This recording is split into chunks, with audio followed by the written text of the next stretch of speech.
SEO টিউটোরিয়ালের এই পর্বে আমরা এসইও সম্পর্কে কিছু তথ্য নিয়ে আলোচনা করব। গত পর্বে আমরা এসইও করার 4টি স্টেপ সম্পর্কে দেখেছি, যে 4টি স্টেপ সম্পন্ন করে আমরা পুরো এসইও প্রজেক্ট কমপ্লিট করতে পারি। কিন্তু বিফোর আমরা পুরো কোর্সটি শুরু করার পূর্বে আমরা আপনাদেরকে নিয়ে কিছু কথা বলতে চাই। সেটা হচ্ছে, আপনি এই যে এসইও কোর্সটি শিখছেন, আমাদের এই ভিডিওগুলো দেখছেন, এই ভিডিওগুলো দেখার উদ্দেশ্য কী? হতে পারে আপনার অলরেডি কোনো উদ্দেশ্য আছে, বা এমনও হতে পারে আপনার কোনো উদ্দেশ্য নাই, আপনি শুধু অনলাইন আর্নিংকে টার্গেট করে এসইও শিখছেন। পরবর্তীতে আপনি ঠিক করবেন আসলে কোন কাজটি করবেন। তো এই এসইও কোর্সটি শেখার বিভিন্ন ধরনের উদ্দেশ্য হতে পারে, এবং আপনার উদ্দেশ্যর প্রেক্ষিতে কিভাবে আমাদের এই এসইও কোর্সটি আপনাকে হেল্প করতে পারে সেগুলো নিয়েই আমরা এই পর্বে ডিসকাশন করব। ফার্স্ট অফ অল, আপনি ক্লায়েন্টের জব করার জন্য এসইও শিখতে পারেন। সেটা হতে পারে আপনি ফ্রিল্যান্সিং করবেন, ফ্রিল্যান্সিংয়ের জন্য এসইও শিখতে পারেন। তো ফ্রিল্যান্সিং মানে হচ্ছে ক্লায়েন্টের জব, এক কথায় ক্লায়েন্টের জব করার জন্য যখন আপনি এসইও শিখবেন, এই টিউটোরিয়ালটি আপনাকে অবশ্যই হেল্প করবে।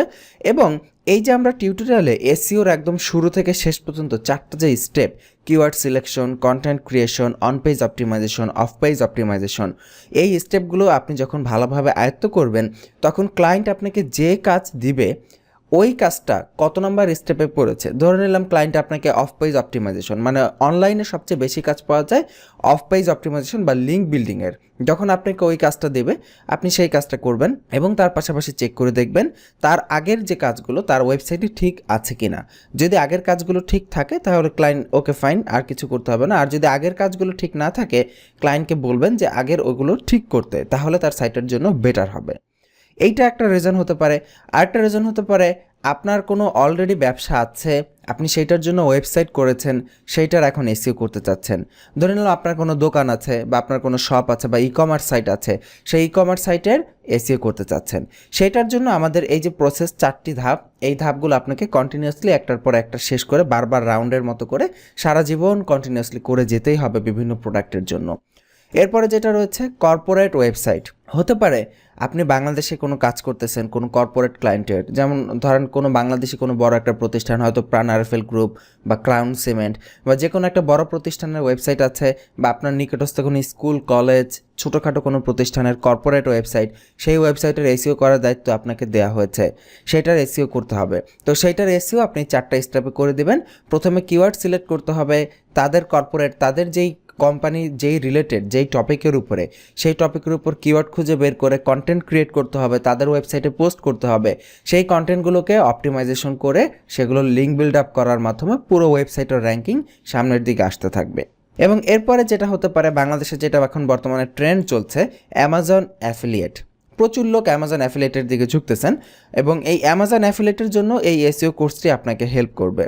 কারণ হচ্ছে আমরা এখানে পুরো এসইওর মডেলটা দেখাচ্ছি, এবং এই এসইওর মডেল এবং অ্যামাজন অ্যাফিলিয়েট সাইট যারা করেন বা যারা এই বিজনেস করেন তারা জানেন যে এসইও হচ্ছে এই বিজনেসের একদম প্রধান এবং মেইন চালিকা শক্তি। সো দ্যাটস ওয়াই এই এসইও কোর্সটি আপনি সম্পূর্ণভাবে কমপ্লিট করতে পারলে অ্যামাজন অ্যাফিলিয়েটের কাজগুলো করতে পারবেন। এরপরে অনেকে সিপিএ মার্কেটিং করে। সিপিএ মার্কেটিংয়ের জন্য সবাই সাধারণত ফেসবুক মার্কেটিং বা অন্যান্য মার্কেটিং প্ল্যাটফর্মগুলো বেছে নেয়, আবার অনেকে এসইও করে।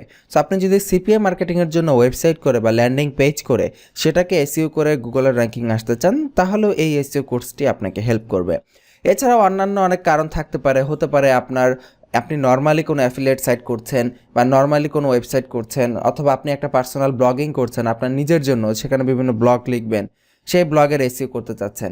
আপনার ইন্টেনশন যেটাই হোক না কেন কাজ শেখার, সবগুলো ইন্টেনশনের জন্যই আমাদের এই এসইও কোর্সটি আপনাকে হেল্প করবে। আপনাকে শুধুমাত্র একটু ভেবে নিতে হবে যে আপনি কোন কাজটা করতেছেন। আমরা এই পুরো এসইও কোর্সটা এমনভাবে দেখাবো যে যাতে করে আপনি যখনই কোনো কাজ করবেন আপনি একটু ভেবে নেবেন যে ওই কাজটা আমার পজিশনে থাকলে কীরকম হতো। যেমন এই এসইও কোর্সে আমরা আপনাকে কাজটা করে দিব, প্র্যাকটিক্যালি দেখিয়ে দিব। যখন আপনি আপনার নিজের কাজ করবেন তখন আপনাকে এটা ভেবে বুঝে নিতে হবে যে আমি আমার সিচুয়েশনে এই কাজটা আমার জন্য কীরকম হবে। আমরা এখানে আমাদের জন্য দেখাচ্ছি, আপনি যখন নিজে কাজ করবেন তখন সেটা আপনার সিচুয়েশনে কীরকম হবে।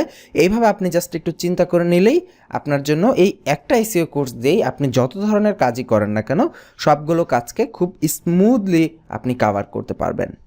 এখানে আমাদের স্টুডেন্ট অনেকেই আছেন যারা আসলে হতাশ হয়ে পড়েন, যে বলেন যে ভাই আপনি তো আপনার সাইটের জন্য কিওয়ার্ড রিসার্চ দেখালেন, এখন আমি ক্লায়েন্টের কাজ করছি বা অ্যাফিলিয়েট মার্কেটিং করছি, আমি তো কিছুই বুঝতেছি না।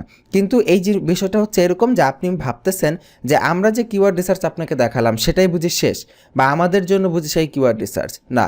আপনি সবসময় ভাববেন যে আমরা যেটা দেখিয়েছি আমাদের সিচুয়েশন থেকে, আপনি আপনার সিচুয়েশনে ওইভাবে কিভাবে এটাকে করতে পারেন, একদম এক্স্যাক্টলি ওইভাবে ট্রাই করবেন, দেখবেন একদম সব কিছু হুবহু সেম, শুধুমাত্র সিচুয়েশন আলাদা। আপনি আপনার সিচুয়েশনে, আমি আমার সিচুয়েশনে, আরেকজন আরেকজনের সিচুয়েশনে, সিচুয়েশন যেটাই হোক না কেন, কাজ করার ধরন, কাজের স্টাইল সব কিছু এক্স্যাক্টলি হুবহু একই রকম। সো এটা নিয়ে আপনারা কখনোই টেনশনে ভুগবেন না, এবং ভিডিওটি দেখতে থাকুন, আমাদের কোর্সটি কমপ্লিট করতে থাকুন, তাহলে এমনিতেই বুঝে যাবেন যে আমরা কতটা ইনডেপথ এবং কতটা ডিপলি এবং ডিটেইলসে আপনাদের সাথে আলোচনা করব বিষয়গুলো নিয়ে। আজকের পর্ব এই পর্যন্তই, আগামী পর্বের আমন্ত্রণ রইল। ভালো থাকবেন, আল্লাহ হাফিজ।